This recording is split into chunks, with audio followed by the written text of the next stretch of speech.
नवरात्रि का पावन पर्व आस्था और उपवास का समय है, लेकिन अगर आप डायबिटीज के मरीज हैं तो ये सावधानी बरतने का भी वक्त है। उपवास सिर्फ सेहत के लिए अच्छा होता है, लेकिन कहीं ये आपकी शुगर लेवल को प्रभावित ना कर दे। इसी सवाल का जवाब जानने के लिए हमने बात की एलोपैथी, होम्योपैथी और आयुर्वेद के विशेषज्ञों से। व्रत के दौरान तो क्या खाएं और क्या ना खाएं, वहीं उपवास में कैसे रखें अपनी सेहत का ध्यान। एनडीटीवी संवाददाता संजीव चौधरी की ये बातचीत देखिए।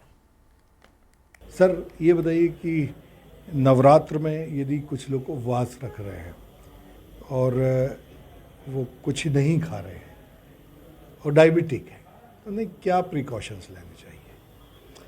देखिए, सामान्य रूप से हम उन डायबिटिक पेशेंट्स को जिनका शुगर कंट्रोल बहुत ख़राब है या जो टाइप 1 डायबिटिक होते हैं जहाँ पे व्यक्ति को इंसुलिन ही लेना है, या जैसा कोई पेशेंट है जिसको हृदय रोग हो या किडनी फेलियर हो या किसी को और कोई प्रॉब्लम ही हो डायबिटीज़ की वजह से, जैसे कि लकवा लगा हो, ऐसे पेशेंट को हम उपवास रखने से मना करते हैं। ऐसे पेशेंट को उपवास नहीं रखना चाहिए। जो आपको डायबिटीज़ के हिसाब से खाना पीना बताया गया उसका पालन आपको करना पड़ेगा। आप उपवास ना करें तो आपके स्वास्थ्य के लिए बेहतर है। उपवास जो रख सकते हैं डायबिटिक पेशेंट्स, वो उस तरह के होते हैं जिनका डायबिटीज़ केवल जीवन शैली में बदलाव पे ही निर्भर है, मतलब कंट्रोल्ड है। अगर आप सिर्फ उतने ही कंट्रोल पर अपना बिना दवा के आप शुगर नियंत्रित रखे हुए हैं, तो ऐसे व्यक्ति को हम अलाउ कर सकते हैं कई केसेस में। कुछ ऐसे रहते हैं डायबिटीज़ वाले व्यक्ति जिनका बहुत मामूली छोटी सी डोज चल रही होती दवा की, उसी पे कंट्रोल रहता है शुगर।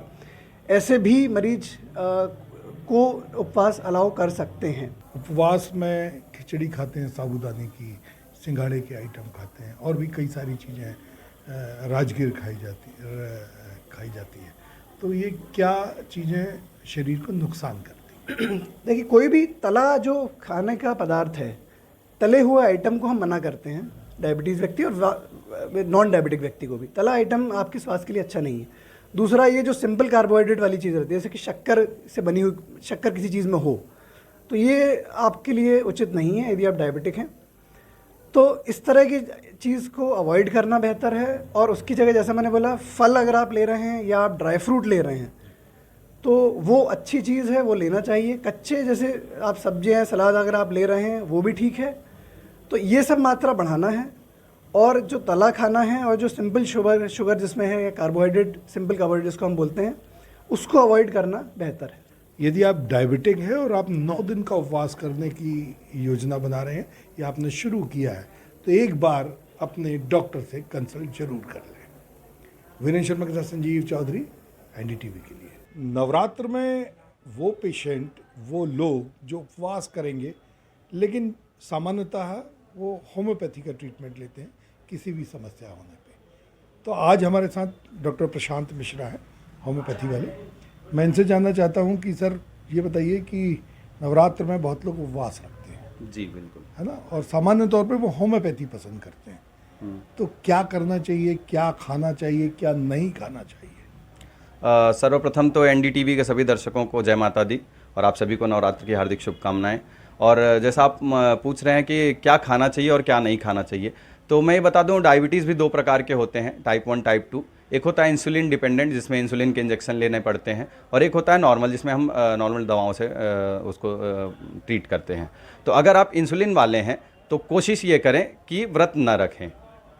तो और अगर आप रखना ही चाह रहे हैं तो फिर आपको करना क्या है मैं बताता हूँ। आप कोशिश करें कि जो जैसे हम लोग ज़्यादा खाने में क्या यूज़ करते हैं, साबूदाना करने लगते हैं व्रत के दिनों में, आलू का बहुत उपयोग बढ़ जाता है, तली चीज़ों का उपयोग बढ़ जाता है। तो हम कोशिश करें तली चीज़ें कम करें, भुनी हुई चीज़ें ज़्यादा खाएं।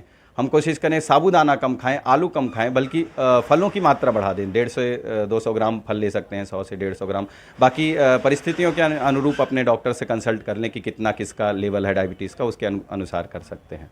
और जैसे कॉफ़ी और चाय बहुत बढ़ जाती है, चाय तो बहुत अमूमन बढ़ जाती है लोगों की इस दिनों में, तो हम चाय भी कम प्रयोग करें, क्योंकि चाय में कैफीन नाम का एक ड्रग होता है जिसकी वजह से डायूरेसिस बढ़ जाती है, तो पेशाब बार बार लगती है, तो पानी की कमी होने लगती है। तो हमें एक तो पानी ज़्यादा पीना है, दूसरा कैफीन कम लेनी है। शुगर ऐसे ऐसे फल खाने हैं जिनमें डायबिटीज़ कम हो, जैसे में हाइपोग्लाइसेमिक जिसका ग्लाइसेमिक इंडेक्स कम हो, जिसका ग्लाइसेमिक लोड कम हो। तो ऐसे कई सारे फ्रूट्स हैं, जैसे हम पपीता खा सकते हैं, हम अमरूद खा सकते हैं, हम कीवी खा सकते हैं। तो ऐसे कई सारे फल जिनमें रेसे भी होते हैं वो खाएं, तो आपके जो फाइबर्स हैं उनको भी बैलेंस करेगा, तो पेट भी साफ़ होता रहेगा। और पानी की मात्रा अधिक रखें, ज़्यादा से ज़्यादा पानी पिएं। और साथ में जैसे जूसेस लोग फलों के निकाल लेते हैं, तो कोशिश ये करें कि फलों को एज इट इज़ खाएं, जूस का प्रयोग कम करें। और जूस अगर पीना ही है तो आप नारियल पानी पिएं, बहुत अच्छा होता है डायबिटीज़ में। किसी ने उपवास रखा है हाँ, है ना, और ये सब भी कर रहा है, तो क्या कोई एक आध ऐसी सामान्य मेडिसिन होती है जो ली जा सकती है जिसका नुकसान भी ना हो और आसानी से आदमी उसको यूज़ कर सके? तो ऐसे में सीजिंगियम जम्बोलिनम एक सबसे कॉमन मेडिसिन है जो मैक्सिमम यूज़ होती है। हालांकि कोशिश आप करें कि डॉक्टर से कंसल्ट करके लें, क्योंकि क्या परिस्थिति है और कितना आपके शुगर का लेवल है ये उसके अनुरूप बताएंगे अलग अलग दवाएं। पर सीजिंगियम जम्बोलिनम बहुत कॉमन मेडिसिन जो आमतौर पर लिया जाता है, तो आप ले सकते हैं। होम्योपैथी डॉक्टर का भी यही कहना है कि आप उपवास यदि कर रहे हैं और कोई भी परेशानी आती है तो सीधे डॉक्टर से कंसल्ट करें। अरुणामय यादव हैं डॉक्टर हमारे साथ। कि मैडम ये बताइए कि एक तो सामान्य तौर पे जो लोग उपवास करते हैं उन्हें तो आयुर्वेद प्रमोट करता है जी। तो क्या खाना चाहिए, क्या नहीं खाना चाहिए एक सामान्य व्यक्ति को? डायबिटिक व्यक्ति को मैं बोलूँगी कि उपवास ज़रूर करना चाहिए, लेकिन हमें कुछ बातों का ख्याल रखना है, क्योंकि डायबिटीज़ के मरीज़ को समय समय पर दवाइयाँ खाना होती हैं। इसलिए ज़रूरी है कि वो एक लंबे अंतराल में भूखा ना रहते हुए समय समय पर कुछ खाते रहें। उदाहरण के तौर पे जब वे सुबह उठते हैं तो वो ग्रीन टी ले सकते हैं, ग्रीन टी उपवास के अंतर्गत आती है। फिर वो ड्राई फ्रूट्स ले सकते हैं, 5 बादाम अखरोट भिगा के रख लिए। उसके बाद जो पहला नाश्ता लेते हैं उसमें कुछ सॉलिड, कुछ ऐसा लेने की ज़रूरत है जिससे पेट को आधार मिल जाए, वो अपनी दवाई ले पाएँ। तो उसके लिए वो राजगिरे के आटे की या फिर सिंगाड़े के आटे की रोटी बना सकते हैं और साथ ही सलाद का सेवन कर सकते हैं। अब आती है बारी 11 बजे की। उनको ध्यान रखना है कि उनको पानी का भी सेवन करते जाना है, उनको डिहाइड्रेशन नहीं होना चाहिए। तो 11 बजे एक ताज़े छाछ को वो ले सकते हैं, उसमें वो चाहे तो सेंधा नमक मिला लें और चाहे तो बिना नमक मिलाए भी पी सकते हैं। हम में से बहुत सारे लोग उपवास में ध्यान नहीं देते होंगे, पर हमारी बहुत सारी सब्जियां भी फल के अंतर्गत आती हैं जिनको हमने बताया हुआ है कि उपवास में ले सकते हैं। उदाहरण के तौर पे कद्दू, लौकी। तो ये सारी सब्जियों के साथ वे राजगिरे के आटे की रोटी बनाकर प्रॉपर लंच ले सकते हैं और साथ में सलाद का सेवन भी ज़रूर करें। 4 बजे का समय रहता है जबकि उनको फल का सेवन करना चाहिए और शाम को 7 बजे उनका रात्रि का आहार हो जाना चाहिए, जिसमें कि वो लौकी का या फिर कद्दू का सूप बना सकते हैं। और उन्हें ज़रूरत लग रही है कि उन्हें कुछ आहार की ज़रूरत है तो भगर के चावल वो उसके साथ खा सकते हैं, क्योंकि वो बहुत हल्के होते हैं। इस तरीके से उनकी ब्लड शुगर भी मेंटेन रहेगी और उनका दिन भर का रूटीन चलेगा, उन्हें वीकनेस भी नहीं लगेगी और वो दवाई भी ले पाएंगे। मैडम कुछ लोग ऐसे होते हैं जो दिन भर कुछ नहीं खाते, मतलब दिन भर कुछ लोग तो निर्जल भी रहते हैं जी। लेकिन वो डायबिटिक है, वो शाम को ही एक बार खाते हैं। हाँ जी। तो फिर उन्हें क्या करना चाहिए? अगर ऐसी बात है तो फिर उन्हें अपनी शुगर की मॉनिटरिंग करनी चाहिए। ज़रूरत है कि वे सुबह खाली पेट अपनी शुगर की जांच करें।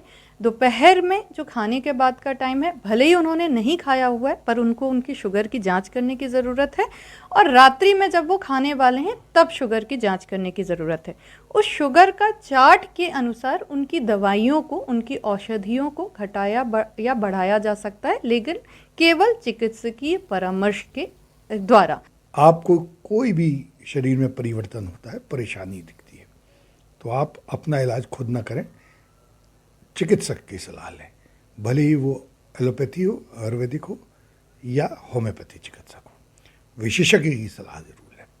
हम भी चाहते हैं कि आपकी नवरात्र बहुत अच्छे से हो, आपके उपवास बहुत अच्छे से हो।